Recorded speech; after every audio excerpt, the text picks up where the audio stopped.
Welcome to Industry Insights with Route Consultant, your front row seat to the fast-moving world of logistics and beyond. Each week, we bring you game-changing insights, real-world strategies, and fresh perspectives to fuel smarter investments and build stronger businesses. Join us as we sit down with expert guests to explore emerging trends and pressing topics across a wide range of industries. This is Industry Insights. Hey everyone, welcome to Industry Insights. This is a special episode that was actually recorded live at the Route Consultant Expo in 2026. We're releasing this over time so that if you weren't at the expo, or if you missed the session, or if you're just catching up, these are all coming out over the course of the year so that you can go back and watch this content and make sure that you see everything that we went over at the expo. Today you're going to hear from Pat McKay of REL and Alex Frum about how you can use smart sourcing to future-proof your fleet. We're lucky to have Pat here and Tyler and Joe in the back. They are the experts on trucks for the entire FedEx space. They are a leasing company, but they're also a huge partner for FedEx contractors. I lease some trucks for them. I buy a lot of trucks. I still rely on Pat and Tyler to give me advice when I'm looking to spec out my trucks that I buy. I rely on Pat and the advice that Tyler gives me all the time. They are a huge friend of contractors here. And I really suggest getting to know them and getting to use them and getting their advice when you're getting into this space. Great. Thanks, Alex. A little bit loud. Apologize for that. And thank you guys all for coming. Thanks for the endorsement. Really appreciate it. And I'm not paid. A little background. Tyler and I formed Rolling Equity Leasing in 2000 after we had worked together for about 30 years in the space. We started in 1991 with RPS, which turned into FedEx Ground. We worked at FedEx Ground until about 2008. And then both of us left to go to work at Schneider National, a big carrier up out of Green Bay, Wisconsin, and then another carrier out of Milwaukee, where we established and determined the leasing program that we wanted to break out. And at the time, we looked at each other and said, it's kind of time to start working for ourselves. We've got a product that we know we can offer that's valuable. And we know the FedEx space. We know how we can help tailor our product so that it works best for our customers. And so we focus almost exclusively on FedEx TSPs. About 95% of the trucks in our fleet are leased through FedEx TSPs today. It's about a little bit over 900 trucks. I don't know if I have to say this. Route Consultant's not endorsed, not recommended by FedEx, FedEx Ground, Amazon. Route Consultants is not sponsored by, isn't approved by, is not associated with, has no connection whatsoever with FedEx Corporation, FedEx Ground, or Amazon. The bottom part, this is more for us because we're going to talk a little bit about used truck values, and used truck values are really volatile, so it's hard to put a really good prediction in place, but there's some good things happening this year that should give us some good pause for how used truck values will look later in 2026.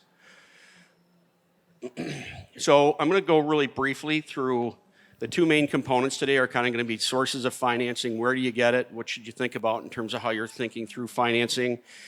Much more of the topic will be based on procurement, especially in 2026 and what's going to be happening in 2027 with the new EPA requirements. So I'll spend a little bit of time on sourcing, on finance, and more time on sourcing on the trucks.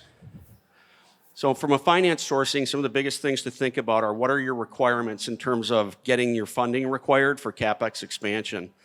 Do you go through individual credit scoring? If you have your business, are they going to tie your business scoring into it? What are down payment requirements, depending on what you're looking at for a line? All the normal things in terms of finance. Personal guarantees, are you required or not?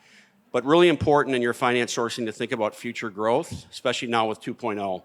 So most of the existing TSPs are going to have opportunity to expand through the course of 26 and 27 with 2.0 and network realignment. When you have those opportunities to expand, are you going to have the financing available at the right timing so that you can kind of jump on it? This will probably be a good year and a half to have available funding. A couple of primary procurement strategies for your funding sources. There's outright purchase. Go buy a truck either in cash, get a loan from a bank, kind of the standard purchase. A lot of pros to that, a couple of cons. And we'll go through those a little bit. Full service leases, these are the large national lease providers. Exactly what you think about. Maintenance is included. They charge you a per mile maintenance fee. take care of the truck for turn-in, et cetera, et cetera. And then we'll go through our operating lease structure and our capital lease structure, two different financing arrangements that we offer. So when you purchase with financing, it really provides the greatest flexibility. It's your truck. You can do with it what you want. You get to take the tax benefits in the form of bonus or maker's depreciation. You build up equity in the unit based on how quickly you pay it off. You may have some negative equity depending on what the current used truck market looks like, but that's all the flexibility that you have in finance purchasing. Some downsides, typically when you finance, especially through smaller banks, they require larger down payments on the equipment. The purchase price that you're buying a truck for, generally in these scenarios, is based on your own purchasing power. I'll describe a little bit about how we differ in that context. So if you buy a truck a year or 2 trucks a year, you're likely to get much different financing and purchase price than if you buy 50. And that's really where kind of how we play into the market. Maintenance and management support for the truck, including warranty, is really at your individual dealership level where you acquire the truck. So you have to consider whether or not your business is going to be expanding into multiple markets and whether or not your dealership level or you have an in-house maintenance program that can support breakdown and standard maintenance for trucks that are going OTR or over the road. Full service leases have got some pretty good benefits. They're highly reliable. They're typically lower down payments than if you're to buy the truck outright and purchase through bank. They offer replacement vehicles in many cases. I would just put a caveat to remember 2021 and 2022, when there's high truck demand, there's typically no available trucks for replacement. They do have reliable monthly payment. Could be a little bit higher than what you might be paying elsewhere, but it's reliable and you can understand cash flow with it. And in many cases, you got to walk away at the end of what I'll call their rental period. It's structured as a lease, but they're really relatively long-term rental programs. There's some downsides to it. You may not get new equipment on your leases. You'll never have any equity in the unit. So as the unit starts to build equity in the value, that offering isn't passed on to you as the customer. It goes back to the lessor. You'll never have a depreciable asset for taxes. And the maintenance fees typically are significantly higher than what it actually costs to maintain a truck in its first 2 to 3 years. So what I mean by that is in a lot of the national providers, you're going to get a maintenance fee of somewhere between 6 and 12 cents a mile, depending on how well you can negotiate with them. New trucks cost between 2 and 3 cents a mile in terms of true maintenance for all of the preventive maintenance cycle that's required in its first 2 years. So you pay for older trucks in the fleet when you're paying through a subscription monthly maintenance program at a mileage rate. Our leases are a little bit different. We do not do included maintenance, but we do maintenance management. So we offer very, very similar. We don't charge you a per mile maintenance fee. We oversee your trucks. We recommend a amount to go into escrow each week on the payment, about $100 a week. And then our maintenance solutions team uses that escrow money, which is the customer's account, to pay against whatever invoices we're managing for maintenance. So it works a little bit differently, but similar in the context that we will do as much of the maintenance work for our customers as they want us to do, and as little as they don't need us to do. That means if you got a shop and you're already comfortable in doing your preventive maintenance, go ahead and do it. If you're not and you want us to handle everything, we'll handle all of it. We also provide significant vendor support. So you'll hear this word a couple of different times, policy, at the bottom of the slide. Warranty is tough to get, and you don't really realize it until you buy a truck and you're trying to work with your dealership on why they are or aren't honoring what you'd expect to be warranty work. Typically in our market, the truckload manufacturers pay about 35% of what they budget to pay for warranty. It's not because people aren't claiming warranty, but it's because they generally find workarounds about how to honor or not honor specific parts of it. Very often that's where terms like policy come into play. Policy is really the manufacturer stepping behind its product at a level different than warranty. It's not really well defined. It just takes a good maintenance person to work through it. And in our case, we've got pretty good vendor support from Volvo and Freightliner for supporting us within policy agreements with our customers. Downsides, same thing. No allowable depreciation for an operating lease. There is variability in maintenance. You're going to pay for what you actually have to pay for maintenance, not 7 or 8 or 9 cents a mile. And then there's a potential responsibility for a predetermined residual amount up to the agreed loss limit at the end of a lease term if the truck is underwater in terms of value.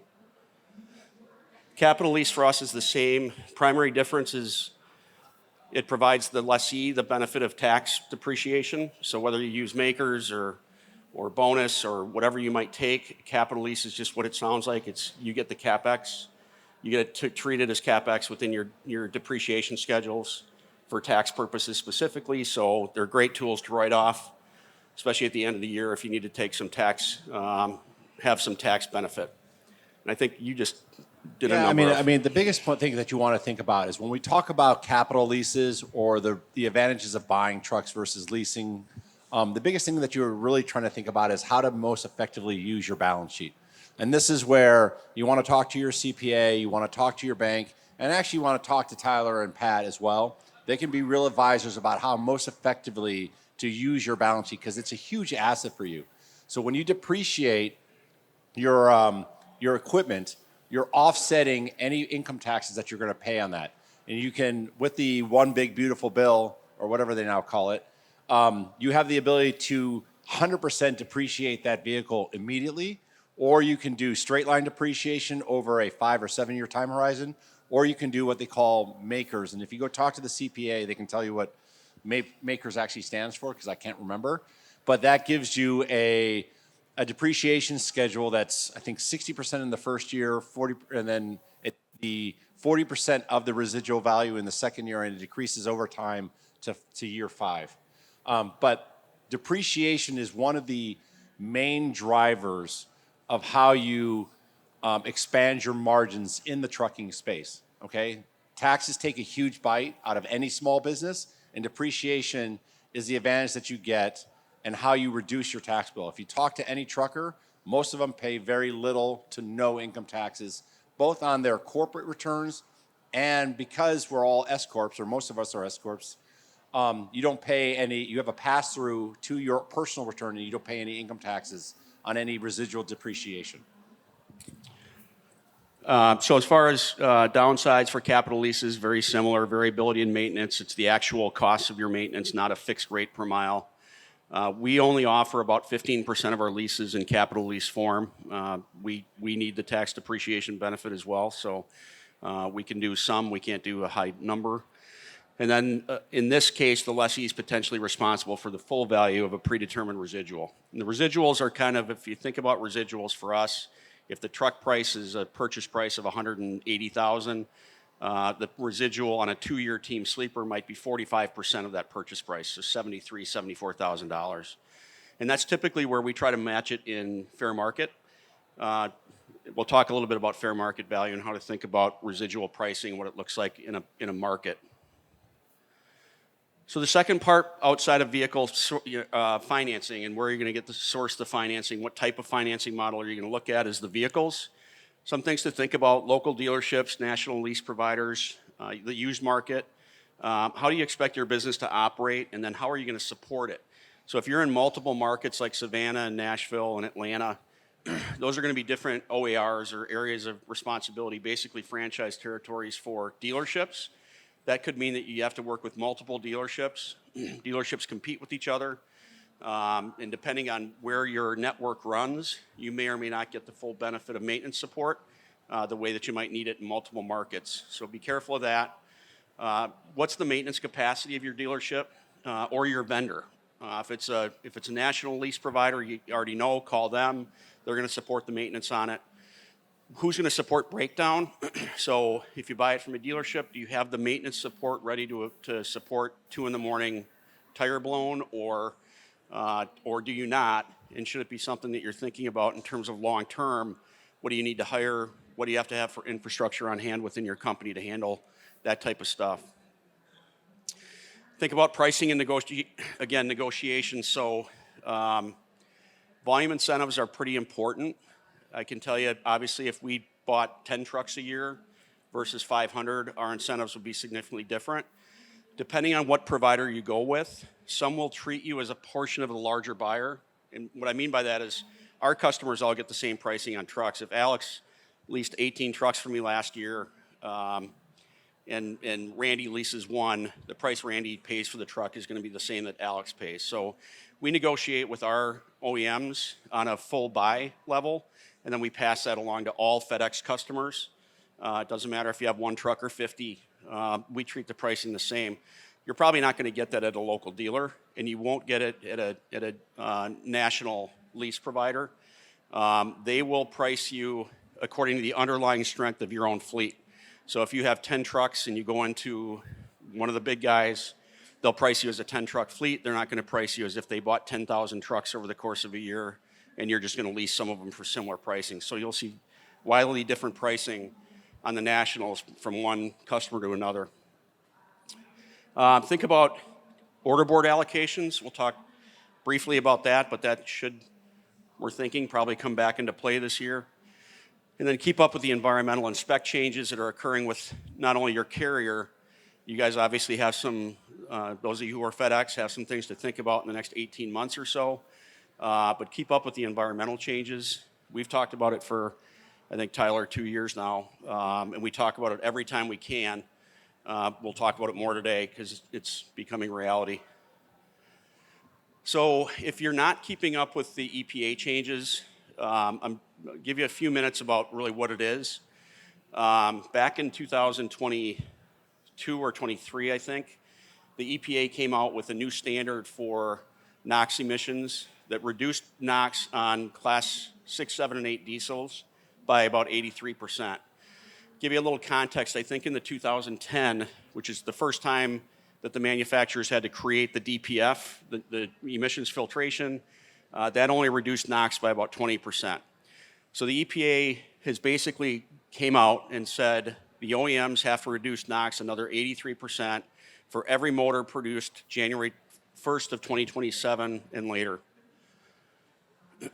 They also recommended, and right now it's in the legislation, that in current truck warranties, your emissions system is warranted for 100,000 miles or 5 years. That's the built-in manufacturer's warranty. You can buy up on them. We actually buy up to 500,000 miles on emissions, but that's what's built in.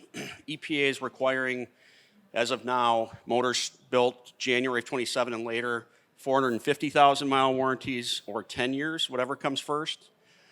From base price to the 450,000 miles, that's a $14,000 warranty increase. So if that stays, and hopefully we'll know by March or April, we'll talk about what that means for the actual price of a truck. So this is, in a nutshell, kind of the new emission standards for us. Greenhouse gas has a lot more to do with residential vehicles. They're probably eliminating the greenhouse gas requirements. They're keeping, as of now, this EPA reduction requirement for motors produced a year from now onward.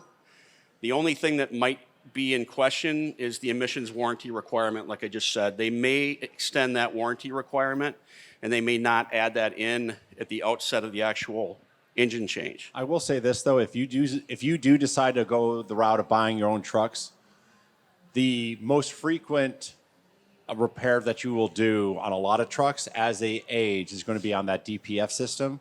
So it really behooves you to get the warranty on that DPF system. I follow along with what Pat and Tyler do. I also typically get a 5-year, 500,000 mile warranty on my DPF system. I've actually talked to the dealerships about extending that because what I find is there's a component in the DPS system called a one box. Yes, it is literally just a box that goes on the back of the DPS system, and it typically goes out around 600,000 miles. So I've asked them if they will actually extend the warranty out to 650 or 700,000 because a one box is typically a $13,000 to $15,000 repair. Yeah, and for the system itself, for a DPF system itself, it'll be about 30 if the whole thing goes. So I would agree, even if the warranty is not required, I would not ever warranty emissions for less than 500,000. So if you're wondering kind of what it looks like, this is the change. The first two graphics up top are the existing DPF filters for Cummins. It's the two offerings that Cummins provides within the motors. Those sit between the chassis rails. They're 3-4 feet long. That's the current DPF system. The bottom graph is the 2027 reaction for Cummins. A lot of the OEMs look the same way. They're basically double stacking two DPFs on top of each other.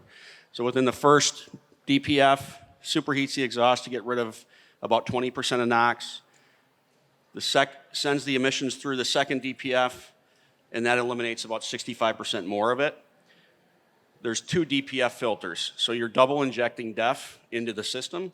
If you're spending 2,000 gallons of DEF a year now, you'll probably spend 3,500 to 4,000 with the new motor effective next January. And at $3-4 a gallon, you're probably looking at a fairly large increase in DEF costs for next year.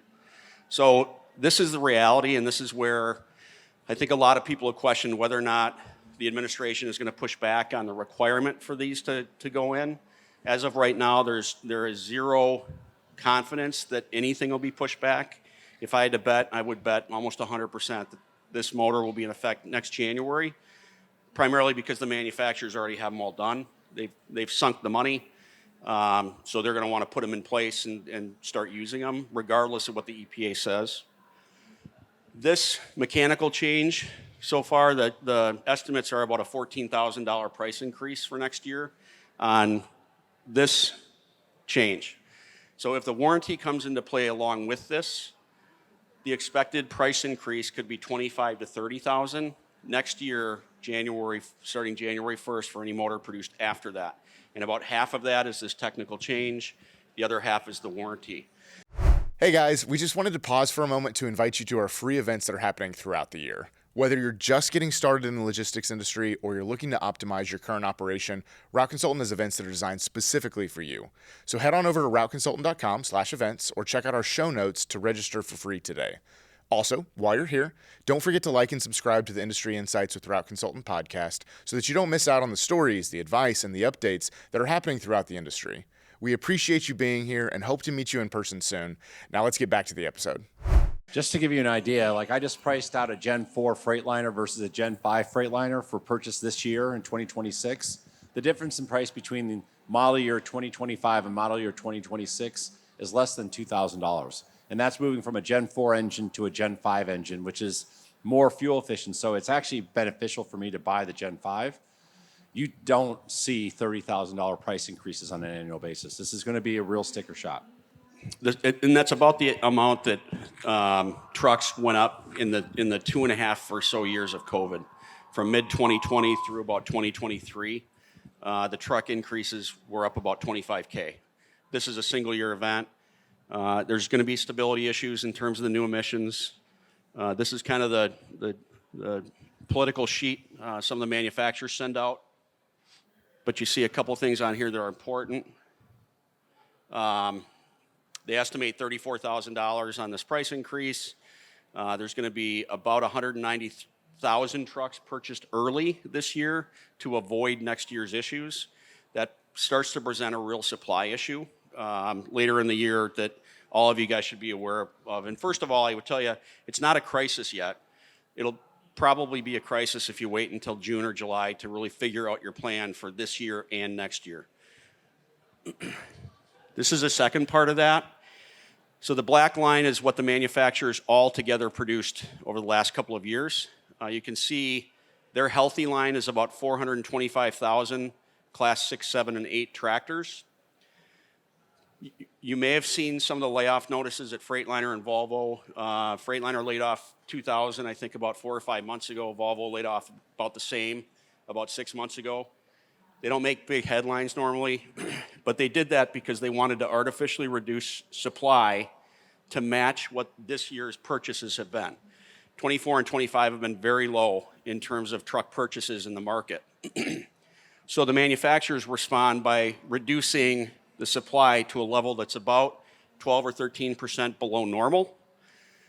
The issue, which is normal, this happens a lot, OEMs go up and down a lot, but the problem is hitting right at the time that this new motor is supposed to come into play.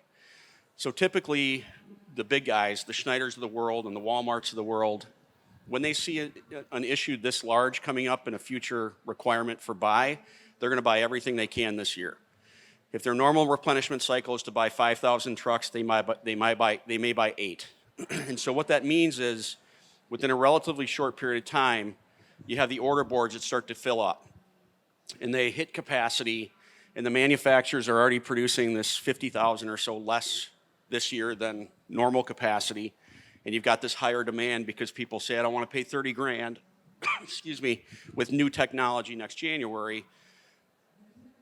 It's going to be too late in some cases for people to get on it. So the supply market is going to be shifted really low.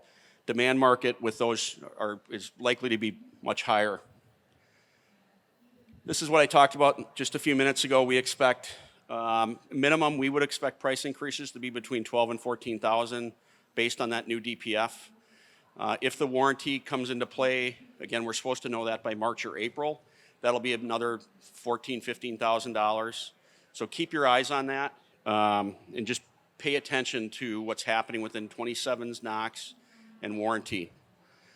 This is the other issue is pre-buy. We would expect a mild to moderate pre-buy. We don't think it'll be as big as it was in 2009. 2009 was massive. It was the same thing. It was just when they introduced the first DPF, and you couldn't get trucks if you were looking to find trucks. We would expect there to be some of that this year. We don't know how big it is going to be yet. Manufacturers have thought it'd be really big for the last couple years, but demand has been so poor in 24 and 25 that now they're moderating a little bit. So keep your eyes on supply. I would guess at a minimum, there's probably not going to be many trucks available in dealership lots. There's probably not going to be many stock trucks available, especially the second half of the year. They're likely to only take order commitments for confirmed orders. And if there are stock trucks available, they're likely not going to hit the specs that you guys require if you're looking for new. The good news is we think it's probably going to result in elevated used truck prices as well. 2 reasons. One, not everybody's going to be able to get a new truck before 27 or can afford it. They're going to want to get as good a low-mile used truck as they can towards the end of 26. And that means next year in 27, everything pre-27 will be worth more as well. People aren't going to want to put $30,000 into a higher price truck with new technology. They're going to look for late model used that may have 200,000 or 300,000 miles on them that they know the technology in. So this is the good news for next year. From a truck valuation perspective, this is a little bit hard to read, but this is how we calculate the price of the depreciation of our fleet. The higher the graph, the faster the truck's losing value. The big graph is July of 2023. This is every 6 months. So we appraise our trucks every 6 months, and then we compare fair market values to appraisals. You can see in 2022, truck prices were not falling very, very low. In fact, early 22 was just out of COVID. We were only depreciating a small amount per month. This is every 6 months. Your target should be about right here. Should be about 7 or 8% every 6 months. The truck should lose about 16 to 17% of its value every year. So we want to be right at this level. But the last 2 years, you can see how bad it was. Trucks were losing value almost twice as fast as they typically lose value. So if you have a $100,000 truck, it's usually going to lose about $16,000, $17,000 worth of value a year. In 22 and 23, it was losing $35,000 to $40,000 in value in 1 year. So you can see how bad it got in the market. You can also see how much it's coming back. This number is only going to drop even a little bit lower, in our opinion, in the next year. In 2027, we think will actually be pretty healthy for used trucks. So along with your buying strategy, also look at a good offboarding strategy. Here's where it kind of comes into play with dealership relationships and large leasing providers. In a lot of cases with large leasing providers, you can turn your truck back in as long as you lease a new one from them, and they'll do a decent job of kind of cleaning it up. In dealerships, generally you have to sell back as a trade, especially if you're managing a fleet and large fleet buy with them, 5, 10 trucks a year, and you're kind of just trading your old in with the new. Again, used truck values are going up, we think. They're very moderate right now. We think they're going up in the second half of this year, and they should be in good shape for next year, so that's not a bad thing. But your dealership is not even typically going to give you auction value on trucks.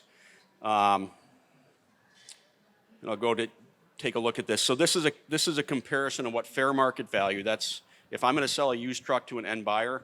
That blue line is kind of the valuation of the trucks. This was our fleet a few years ago. The orange line is the auction value. Well, it's actually called net orderly liquidation. That means how long, if I was given 6 months to sell those trucks in an orderly fashion, how much would I get for it against its end retail user? It's about 15 to 20% less. So $100,000 retail price used truck at liquidation value would be worth about 80. Your dealer's not going to give you that because they have to get that truck either up to auction readiness or they have to get it prepped and delivered to the auction, and they have to take the risk that when they put it up at auction, it's not going to get retail price. So they're probably going to give you somewhere about 10% less than this. So if you have a $100,000 value of a good retail truck, the liquidation value might be 80. You're probably going to come in somewhere around 70 as an offer for trade. I will say that there is one caveat to this. So remember, when you're going to a dealership, if you are a Freightliner buyer and you're going to buy Freightliners, if you're trading in Peterbilts or Packars or Volvos, they're going to give you less value for that. They'll give you a little bit better value on your Freightliners when you turn them back in because they know the Freightliner model. So it's not like you're going to a civilian or a passenger vehicle dealership. You know, you go to a Chevy dealership, they're going to give you good pricing on that Ford because they want to get you in the door and they're incentivized to get switches. Freightliner, Volvo, they don't incentivize any switches. So for you, when you go into that place, you're going to get better trade terms when you turn in a Freightliner than when you turn into a Volvo or a Packard to a different dealer. So the bottom line, a lot of information. I realized we had a half an hour to go through a whole lot of stuff between financing and procurement, leasing. Really, if I could give you 2 comments for this year, this EPA requirement is a big deal. I think it was about a year ago, maybe a year and a half ago, I was in one of these sessions and one of the questions came up that said, do you really think they're going to enforce the 2027 EPA standard? And the question kind of came up in the context, if you remember, California, CARB 24 was the first kind of shot across the bow for emissions. CARB 24 tied in a requirement in California for zero emission vehicles and the increase of your fleet for zero emission along with the federal EPA requirements for 2027 reductions. What the administration did when they came in 2024 was to say they can't be separate. We have to tie federal EPA requirements in across the country. We can't have individual states, especially within trucking, yielding their own emissions requirements, which then set back CARB in the California 24 requirements for big trucks, but it set everything at the EPA 27 standard. So it pushed back CARB, but it kept EPA, and nothing has changed on the EPA 27. So if I was betting, I would bet 100% that the 99% that this motor is going in place for next year. Again, question being, does the warranty stick with it? We should hear that sometime around March or April timeframe. I mean, the real thing that you want to think about when you're thinking about your fleet strategy is that you want to have many different levers to utilize, okay? So when you're talking about REL or you're going to an OEM, you want to have both components. So like one of the perfect examples for REL for me, I did an acquisition a couple years ago. I didn't take any trucks on the acquisition. So I turned to Tyler and said, hey, Tyler, I need 4 trucks. He said, not when, not if. He said, I can have them to you by Monday. You know, I called him up on Friday. So that's the kind of relationship. I can't go to a dealership and say, hey, I need 4 trucks. But I can go to REL to get those 4 trucks. But at the same time, I have a fleet strategy where I also own trucks because I want the depreciation schedule and I'm comfortable with the maintenance. So when I look at my bigger fleet strategy, I plan to utilize my solo trucks anywhere from 5 to 7 years. So I typically run my trucks somewhere between 125,000 and 150,000 miles a year. So I'm looking to exit these trucks at about the 750 mile mark. Why 750? Because the warranty on a transmission, which is a really costly repair, is generally 750,000 miles. So that's why I choose that point. You can buy a warranty for the engine, you can buy a warranty for the DPF. You cannot buy an extended warranty on a transmission. Eaton Vance and what's the other big Allison don't offer extended warranties on those. So that's what you should be thinking about, okay? I have a fleet of 10 vehicles, of 7 vehicles. how many vehicles how do I spread out my acquisition strategy to maximize my depreciation over a long time horizon? And then, how do I couple that with my lease strategy? REL is not going to tell you to, they're never going to tell you to have 100%. You go to Ryder or Penske, they're going to be like, oh, we love leasing. You should have 100% of your fleet leasing. REL is a partner with you as a FedEx contractor, and they're going to turn to you and say, hey, you're a 10 truck fleet. You really don't want to be leasing 10 trucks from us. There are tax advantages that you need to benefit. And if you don't know somebody, we can put you in touch with somebody to help you guys out. Maybe 10 trucks, maybe not 30 or 40. Just kidding. So the final message, and this is one, again, most important for me has always been about don't wait on this. This is one that has gradually been building up. The pressure's been building up. Depending on where you are, what market you're in, how good your dealership will provide you info, you may be hearing this a little bit at a time, but you may not be hearing the pressure on it, or hopefully you are hearing the pressure on it. This is not, my opinion, something to joke with. In fact, Tyler and I and our team just put in our largest order for Q4 of this year, with the primary intent to carry those trucks into the first quarter of 2027, because we know there's going to be a customer need for moving into Q1 of 2027 with trucks that don't have this price increase and technology change, which will be the largest order that we've done to date. So I think it's important for everyone to kind of think about, get into your own research into it. Take a look at what is the combination of new requirements and price increases with lower production for what's going to happen this year from the manufacturers, and make your own decision. But start the conversations early with whoever your providers are, and don't let those conversations go for weeks at a time before you do follow up with them. I'll give you one last thing, and then we'll open it up for questions. But so we keep track of the order boards from Freightliner and Volvo to kind of get a sense about what's happening within the market. How many slots are filling up? How many do they have available? The week between, I think, December 23rd through the 30th was the last number I had gotten from Freightliner, and there was 9,000 trucks placed on order in that week. Freightliner only produces, 100,000 trucks a year. So over 10%, their order boards filled up over 10% in 1 week, which happened to be the week of Christmas, which is typically one of the lowest order board weeks for filling. A lot of that was probably driven because Freightliner allowed deliveries to go out into Q4 at the same pricing. That's a huge incentive to big buyers. If they know they can get trucks in the fourth quarter on the same pricing they're getting at the beginning of the year, I got my pricing now 12 months in advance. They're not going to change it, and I've got our orders in. It's a huge incentive for big buyers to go buy a lot of trucks, which is probably what drove that change. So order boards are filling up. As soon as they're full, whatever you do, you won't be able to get onto it. As the year progresses and the dealer lot's empty because they're not producing much anyway, and no dealer is buying additional stock, those lots get emptied up by mid-year. You're left with what's available in the second half of the year. I would strongly suggest that you just don't wait to get there. Have a plan beforehand. And I'm talking if you need trucks next year too. If your trucks are all fine for this year and you're looking at next year that you have to maybe pull some in, be aware of what the differences are going to be in costs and technology changes. And the other thing to think about when you're placing orders for trucks or when you're leasing, the nice thing about REL is that generally you can call them up and you can get a truck within a couple days. When you place an order for a brand new truck, if you're not walking into the lot and they don't have spec trucks sitting on the lot, you're generally placing an order. So I placed an order for 6 trucks back in November. I spread them out over the year, but I have build dates. Now, the build date is the date that the truck actually goes into production. I'm not expected to take delivery of that truck that I ordered for about 3 to 4 weeks after the build date, because it has to get manufactured, and then it has to get tested, and then it gets delivered to my dealership location. So remember, there is an ebb and flow to our business in FedEx, and it takes time to actually onboard a truck with FedEx. So if you're placing an order for a truck that you want to have ready for peak, understand that if you place an order for a truck with an October build date, there's a good chance you're not getting that truck for you to utilize until December.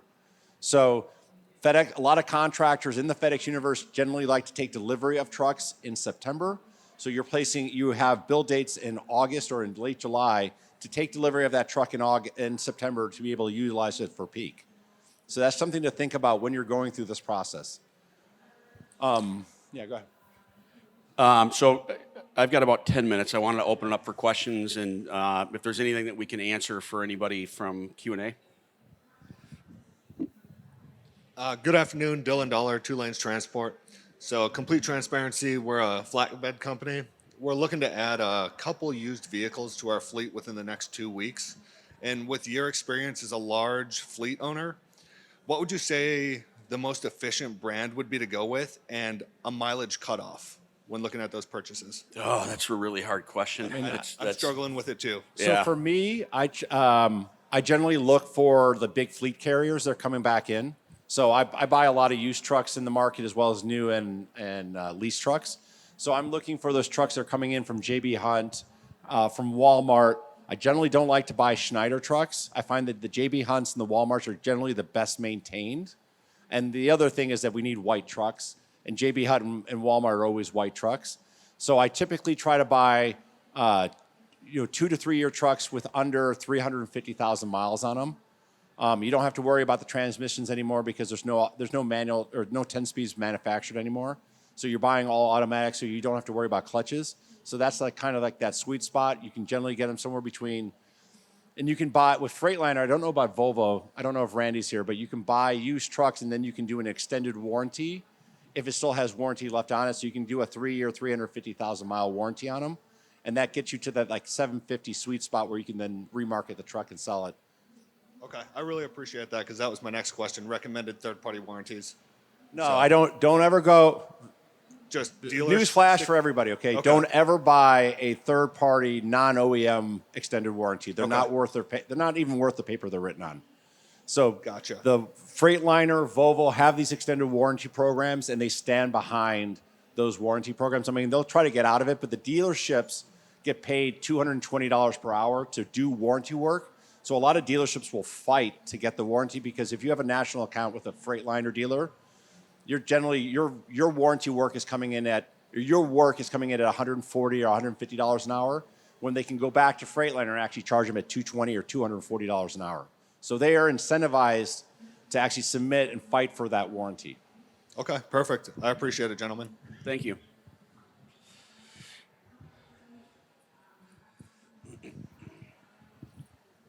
If I'm looking to buy a line haul business and the inventory I'm looking at, what would you suggest the inventory age should be at this time, 2025, June, let's say? Is it teams or solos? Solos and mainly solos. There is a team run on it too. The team I definitely look at needs to be probably well under 500K, 300K. If it's over that, I would penalize the price on it. The day cabs, I mean, it all kind of depends on. I go more by mileage, and to Alex's point, up to about 750 is manageable within your cycle. So depending on how many miles a year each truck is putting on, that's going to give you some breadth about how long you can go. I would recommend. The only challenge is, in a lot of those cases, if it's a 3-year-old day cab, for example, you're going to be good for another 4 years. That's going to get you to 2030. You're going to be way past the technology problems that the emissions will probably start with next year, but you're still going to be stuck in that price. So you're still going to take that one-time price increase, even if you've got trucks that can go 4. I would talk with your dealer to look at the valuations on your current trucks. Again, the big deal is the second half of this year, of 26. If used truck values are stable now, and as this message, as more and more fleet owners, especially smaller fleet owners, understand what the impacts of next year are with smaller production this year, that likelihood pulls used truck values up, which is a great time to trade. So if you can talk with your dealer about taking delivery late this year and work with them to get offboarded your lower mile, newer model year used trucks, you can push out your need for the new 27s even farther, another year or 2 or 3. So it's all kind of based on where your individual fleet's at, how much longer you can use them for. I don't think it's bad if you have a 3 or 4 year old day cab. No. You're going to have it 3 or 4 more years. I buy a lot of 3 and 4 year old day cabs. I mean, it's where you're going to be fine your maintenance cycle costs are not going to be that bad, especially if you invest in the extended warranty. So you're going to be okay. As long as you're keeping your maintenance costs, below 7%, you're going to be okay. I mean, you're not going to be paying 2 to 3 cents per mile maintenance like you do on new trucks, but you're still keeping it at a reasonable level. The one other thing to think about as a brand new owner getting into the space, there's something that there are restrictions on what you can do. You cannot go to Ryder or to Penske to lease vehicles. Okay, you're also going to struggle to get financing without a personal guarantee. So one of the things that REL does is that they're completely comfortable with the FedEx model. And so if you're a brand new owner and you need a vehicle right away, REL or the bank that you have that you're going to be sourcing to fund your acquisition are going to probably be the only 2 locations that you can get vehicle financing from, either a lease option with REL or financing from your acquisition bank. Now, one thing to think about with the acquisition banks, if they're not comfortable with what they call rolling stock, they're going to charge you a higher interest rate for that vehicle financing. The Class A trucks are considered rolling stock, and there are probably 5 banks that really specialize in rolling stock: Bank of America, J.P. Morgan Chase, Wells, Royal Bank of Canada, and Randy, what's the other one? What is it? South State Bank. So those guys are really comfortable with rolling stock. So that's something else to think about. So if the inventory is less than or older than 2021, 2020 is my cutoff. Yeah, I wouldn't. I mean, you're going to. We are in 2026. Yeah. Yeah, you're going to want to replace any trucks that are new. I mean, FedEx doesn't require you to replace those trucks, but you're going to incur a higher maintenance cost maintaining those trucks that are older than 2020. So 2 twin questions. One, what's a good way to value older used trucks? And then you started touching on it, but how do you get rid of older used trucks so that you can buy new ones other than, you said, be careful turning it into a dealership? Yeah, I think dealerships are fine. Don't get me wrong. As Alex said, they're going to be a partner for you. If that's the way that you go, they're going to be a partner with you for a long time. And dealerships tend to they give you a little bit more when the market's good. They might take a little bit more of a hit when the market's bad. So you'll win over time together with the right partner dealer. That's the easiest way to kind of say it. So I don't mean to say that's bad. It's just going to be a lower value than retail. On any leases for us, for example, if you want to replace your truck, we'll take it in and we'll sell it. And we will, with our lease, we'll either give you the 70% of what we sell it for over residual, or you'll get penalized up to 10% of purchase for below residual. That's common. If you have, and this is probably better for you to answer. If you've got old iron and you're looking to sell it off for some capacity, we're actually developing a used market for that simple reason. We have customers that come to us all the time, say, hey, I'm going to upgrade these 4 trucks. By the way, do you know how I can sell these ones off? And we've kind of resisted being in that market, but there's plenty of them out there. It's a bad kept secret within the trucking space. So a lot of contractors, as you get to know this industry, what they do is they run the tractors pretty much into the ground. So at 750, 850, even over 1 million miles, there's not a market in the United States for those trucks. There is a very large market for those trucks in Central and South America. However, the U.S. has laws about exporting completed trucks to Central and South America, and a lot of those countries have laws against importing completed trucks. So what you'll find out is that there is a whole submarket that literally will cut the frame in half and sell that truck as parts to Central and South America, and then they will re-weld those trucks back together again. And you'll see, one of Steve Crawford's trucks from 2004 pulling a load in Costa Rica. And it might actually still say SCT on the side. So that's what happens. Those trucks, there are guys around every large market. They typically pay in cash. So you go up to them, you find out who the guy is. Most of the dealerships know who that guy is, and they'll give you somewhere around $5,000 to $7,000 cash for that vehicle. Yeah, we also use a network of wholesale buyers. That's our primary buyer, are going to be wholesale. We're really developing the used product to be way more retail. So we have a truck right now, for example, 500,000 mile Freightliner 2023 day cab. It's got, I think, $46,000 we're selling it for. If we sell that at auction, we're going to get 30, maybe 32. So that's one. We can connect you guys to wholesalers. They'll buy anything. And there's a lot of them. It's the small guys that buy the trucks to deal the mom and pop truck dealerships. It's plenty of dealerships themselves. We actually sell some wholesale too. So we can connect you. We just can't do the work for you yet. I mean, there's a lot of demand for trucks that's still under warranty. I mean, your standard warranty is typically 4 years, 500,000 miles, or 5 years, 600,000 miles.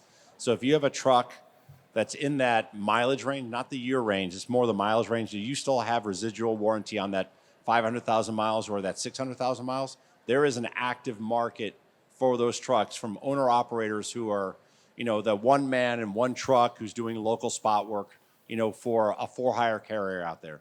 So there's a very robust market for that kind of stuff. It's when you get north of 750 that you start having issues trying to dispose of trucks. Yep, I apologize. I have to go. I'm running to grab a flight. But any other questions? TeamREL.com is our website. Our booth is right across the hall, just in front of the other room over there. Tyler and Joe and Dave are going to be here for a while through the end of tonight. And hopefully, if we can answer anything else for you, feel free to reach out to us. We'd be more than happy to talk to you about any of this. And I'll stay here for a couple, for another 10 minutes if you guys have questions about fleet strategy. So, and maybe we can get Tyler to come back in.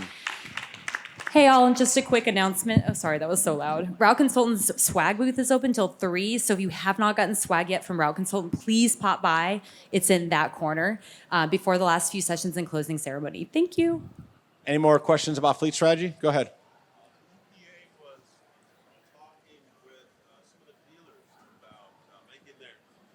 So the software would not go into Derate, and I was wondering if you knew about that.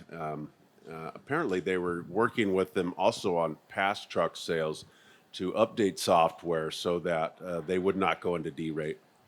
Yeah, so that is an initiative under the Trump administration, under Secretary Duffy, talking about getting rid of that. I have not heard if the legislation is going to go into effect. It's not clear if it has to be if it can be an executive order, or because it has to be congressional rule approve a change for the EPA. But there has been active discussions about it. I think the proposal came out in September, and they've been continuing to discuss it. But yes, Derate is a software issue, and so it would be up for an over-the-air or a dealership software update to the CPUs to stop derates.